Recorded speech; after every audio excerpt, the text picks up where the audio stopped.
Okay. I feel like I'm going to have to answer this question every month because I've had this same fear. So some of you might have heard this answer from me before, but I think it's so important to repeat it because it will come up for you if it hasn't already. The question is, have you worked with students who have a mild accent but still want to sound more American? And Christina sent me this, and the rest of the message was, I have a potential student from Brazil thanks to your program, and I can hear a few changes he can make, but in my mind, I'm thinking he sounds fine. All right, I didn't need that on the slide, but I just wanted to say it out loud. Alexis, you get this all the time. Okay, we all do. Remember, everyone, the goal at the end of the day, it's not about pronunciation, it's not about the accent. It's about the student feeling confident, about the student wanting to speak English, being able to tell jokes in English, feeling like themselves when they're speaking English. It's not up to us to decide how confident they feel. If they're not confident, we can help them and services should continue because we can help. And if they don't get it from us, they're going to go to someone else, and that someone else is probably less qualified. So I'm going to tell you a story. This happened to me. This was December. And this totally illustrates this point. So I got a call or an email from a girl that I worked with. I haven't for 10 years ago. I haven't heard from her in 10 years.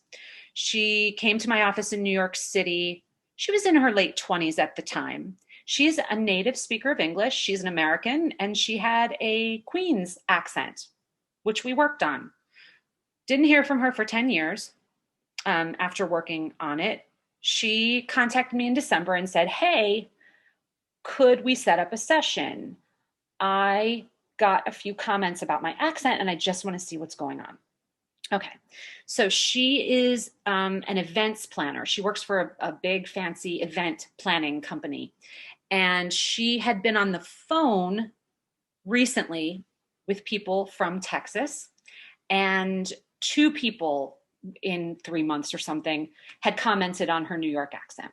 Okay, so I set up a session with her, and I just wanted to. I said, let's just do 15 minutes. I just want to listen to you, see how we're going, and it was a short session. So I listened to her.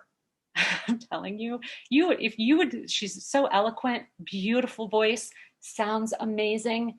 We spoke for about 20 minutes, and I think I heard there were three or four. If I had to say one thing was wrong with her speech, she was doing the typical New York thought instead of thought, coffee instead of coffee, lost instead of lost.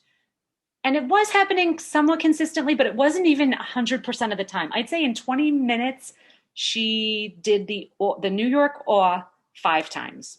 Okay. So I told her this. I said, you don't need me. You sound amazing. I think it's, this is what we'll do. We'll do 1 or 2 half sessions, 30 or 25-minute sessions, just so you can feel more confident about the way you sound. We'll focus. The only sound I'm hearing a problem with is this ah. We'll focus on that. I'll give you the practice sheets. We'll get you back into a more regular routine, et cetera, et cetera. So then she says, that sounds amazing. You know what? I actually was passed up for a promotion because my company wanted me to do a couple of, I don't know, online video promotional things.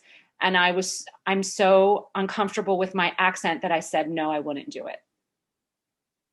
And I was like, whoa, okay, I can help you with that. We can work on that. We can work on some public speaking stuff. We can work on presentation skills. If you just listen to a speech sample of this person, right, there's not a lot going on. But when a person says, I was passed up for a promotion because I'm not confident with the way I sound, that's doing harm. We can help them. And by not offering our services, we're really harming them. I mean, and as soon as she said that, I was like, okay, let's do it. And then I've seen her twice since then. And because she knows she can call me at any time, because she knows that if she has to do one of these presentations, that I'm here for her just to listen, even if she doesn't make a single mistake in the session. It's the confidence that we are building. Okay.